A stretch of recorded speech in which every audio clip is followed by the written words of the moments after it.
Everything was streamed live. Make sure to tap in. As your attention span continues to shrink, kids' content on this platform continues to evolve. Not in the right direction, though. Now look at this title here. Catnap needs your help in Minecraft. You might show that to your kid. I'd show that to mine. Let's bring up the thumbnail. Now, what is this?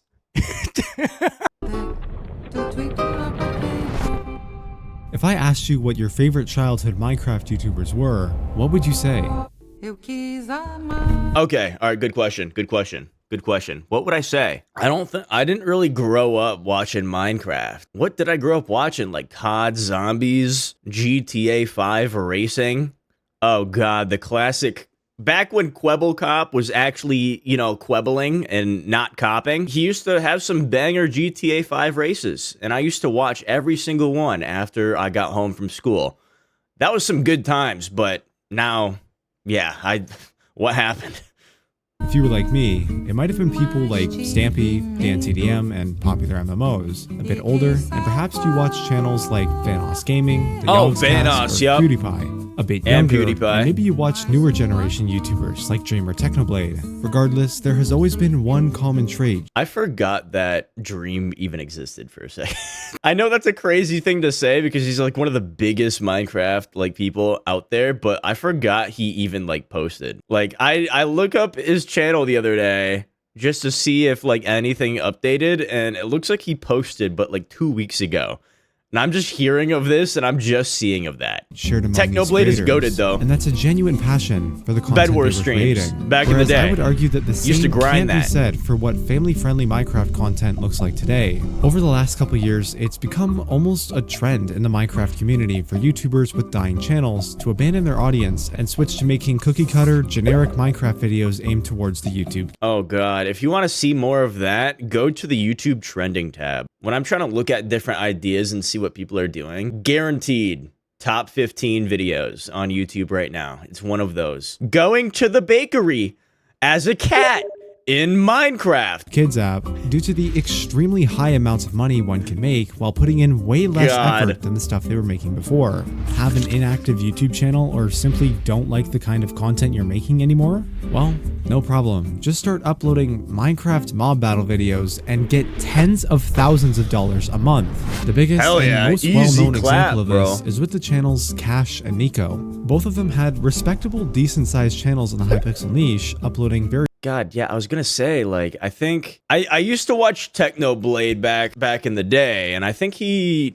did a Bed Wars video with Nico. I think his voice was super high pitched or something. I'm trying to remember. He was really good at bridging. That's all I know. Various Bed Wars and bridging themed challenges, to which around mid 2022 they would completely abandon and go all in on brand new channels, creating the exact content I just mentioned. And the result, over 2.5 billion combined views and millions of dollars for each of them. However, like with any successful trend, this life-changing success started to attract the attention of lazy vultures looking to copy the same strategy simply because it was the easiest thing that worked. And you know what? Minecraft isn't the only genre that does that, right?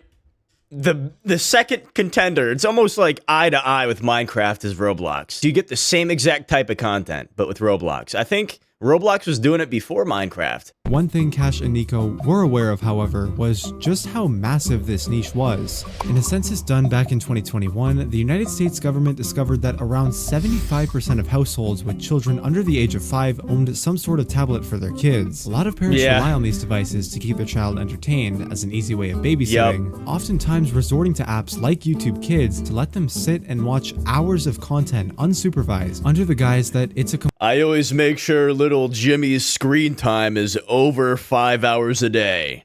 Completely safe way for them to consume content, and that's where a lot of these views are coming from. However, there's just one problem. The app just isn't completely safe. Knowing where to like? Sometimes it messes up. Sometimes highly inappropriate videos are able to make their way through its cracks, and sometimes it can allow some of the worst people on the platform to exploit the system and make ridiculously large amounts of profit while tainting the minds of millions of children around the world. And that's what we're going to be discussing in today's video.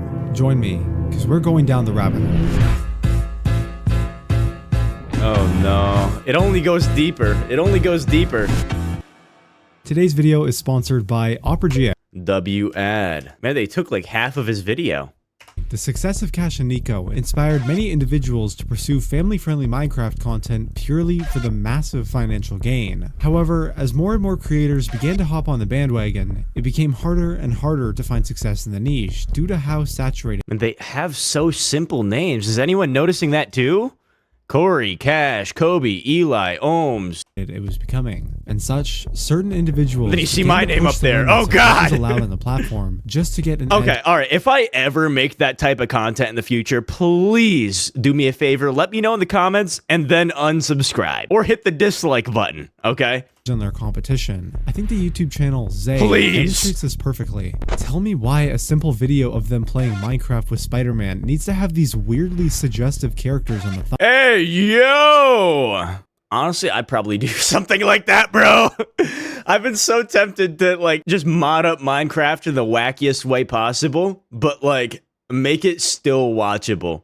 Thumbnail, or this video about them building a house with some character from Poppy Playtime, I guess, needs this thumbnail. Like, seriously, yo! What is that? Video at all? Why? Well, it's simple. Similar to how channels like MrBeast often use thumbnails depicting characters in extreme situations to generate shock value and get people to watch their videos. I always gotta make sure they got the top tier lingerie on. This niche of quote-unquote family-friendly Minecraft content often uses gruesome and suggestive imagery to grab the attention of young children, as it practically sticks out like a sore thumb in comparison to other videos. It does. So there's a big thing called the rule of 3. Basically, if the thumbnail like flashed in front of you for a second, what would be the first or like the first 2 things that you would notice? And I would notice obviously that, right? Subsequently resulting in more the brightest thing on the screen and more money. And this discovery had me wondering, just what kind of person would run a channel like this? And that's when I got into contact with Kobe, people that love cash. YouTuber who currently runs multiple family-friendly Minecraft and Roblox channels, which have generated him over 65 million views combined. Recently, Kobe's gotten himself into quite the controversy, not only for his use of suggestive thumbnails, but for his wild and hilarious library of tweets bragging about his success, claiming that people need to quote-unquote wake up, escape the matrix, and that he... Now, if you had like that type of thumbnail, right, but like the video wasn't exactly targeted towards the younger population, like you somehow made a Minecraft video targeted for like, you know, like late teens and up somehow, if you found that demographic, and then you made the thumbnail that way, I wouldn't feel bad. But yeah, if the video is clearly targeted for like, you know, younger generation, like if you hop on the video, you see like a strobe light of colors and captions coming your way. Yeah, I don't know. He's a true warrior, which your boy might have taken a couple jabs at.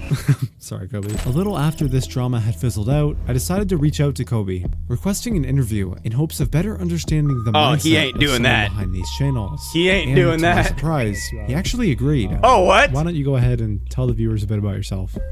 Sure, I'm Kobe and I make Minecraft videos for kids and Roblox videos too. Yes, sir. All right. I noticed that you've gotten into, you know, a little bit of drama, a little bit of funnies on Twitter recently. I've seen a lot of people pointing out your interesting choice of thumbnails. Yeah. And my main question is just, what inspired you to start using these thumbnails in your videos?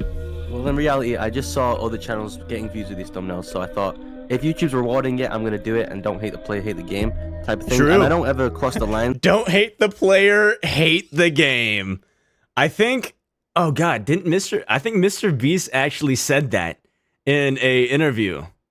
Don't hate the player, hate the game. Someone said that, right? Everything's terms of service, or YouTube would take me down. Exactly. So I think what I'm doing is pretty fire. Now, I'd like to mention that using...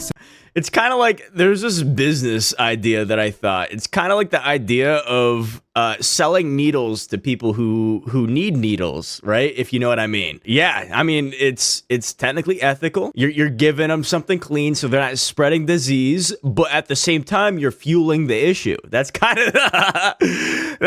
of this right here, but in an extreme way. Sexual or inappropriate themes in content targeted towards children in any capacity is in fact against YouTube's terms of service. It's just that they actively choose to not do anything about it, which we'll talk about in just a minute. And I think Kobe realized this, as just a few days after our interview, he would tweet out, No more sus thumbs. By the way, we are extremely close to hitting 100,000 subscribers, so if you're enjoying the content so far, then please subscribe. It helps out a ton. Also, I agree that while the individual creators who do this should be held accountable, this problem goes far beyond just one individual. And Yeah, no, it goes way deeper. Bro, you could fill up a coliseum with how many people are doing that right now. oh my goodness, does it ever get so much worse?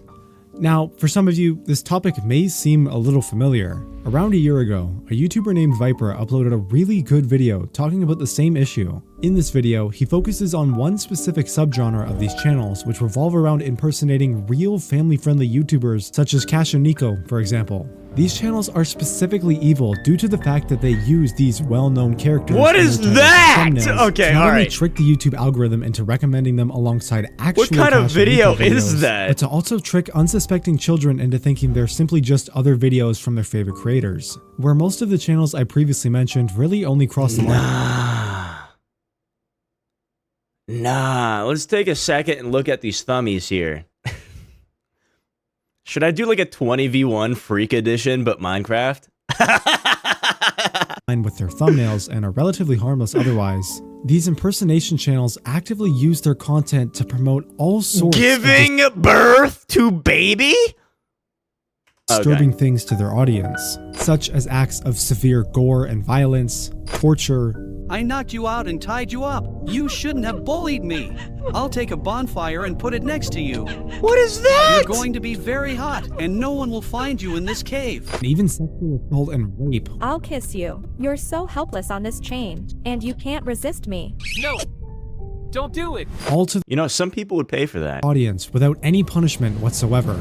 In his video, Viper demanded YouTube to take down these channels due to their several clear violations of YouTube's terms But of that's service. wild to And have in given the Minecraft, widespread bro. attention the That is video crazy. received and No warning thousands at of all. manual reports. Dude, if I magically made content like that, okay, I would have a big old warning sign in the beginning of the video. A humongous warning sign, like hard to miss warning sign. This video contains blank, blank, and blank. Reports placed from his viewers onto these channels That would probably YouTube make people would step watch, in and take though. action. But no, over a year later, these channels are not only still uploading and fully monetized, but they're also multiplying at an alarming rate, creating worse and worse content as the months go by. Meanwhile, Viper's original video would end up getting manually demonetized by YouTube, specifically for including clips from these imitation channels' videos. My channel is small and I'm irrelevant. I don't have that type of influence. But when my video did start to gain traction, their solution was to shove it under the rug, hide my video in the algorithm, and do nothing about the actual issue. Let's be real here. YouTube has the resources to fix this issue. They do? They have the money. They've even done it in the past with the whole Elsagate controversy. So why are they refusing to do the same thing now? And if I had to guess, I would say it's for the same reason that these creators are even making the videos in the first place. Money. It all ties back to money. If you didn't know, YouTube pays out its creators' ad revenue via a 55 to 45% split, meaning that however much money these channels are generating each month, how much money have you made from the Kobe channel? The Kobe channel generated, I'm gonna say a couple 100,000. YouTube is essentially profiting just as much. Factor in the literal hundreds of channels that are doing this, not even just He's in living Minecraft, well. and you can start to see why YouTube might just try to shove this issue under the rug as long as possible. However, this strategy hasn't always worked out for them. Like I previously mentioned, this exact situation already You know, where attention goes, money flows, is what they say. happened around 7 to 8 years ago, otherwise known as Elsagate, where tons of channels were caught uploading extremely disturbing content aimed towards kids and bypassing the algorithm by using common household characters such as Spider-Man and Elsa. YouTube did nothing about this issue for as long as they could, until the problem got so big that it made national news, prompting the FTC to file a $170 million lawsuit against YouTube, specifically for violations against children's privacy law. It's the whole reason YouTubers have to choose whether or not their videos are made for kids. On top of that, the lawsuit also banned any inappropriate use of, quote, family entertainment characters, effectively stopping the issue altogether. But now, instead of using protected characters from Disney or Marvel, these channels are starting to make a return by using individually owned characters from YouTubers which are just as, if not more recognizable to the audience that watches these kinds of videos, as a loophole to bypass these laws and restrictions. There's not a good way of fixing There were a lot of things that surprised me while I was researching for this video, but the one thing that really stuck out to me was the sheer amount of comments from people who had been exposed to this content growing up.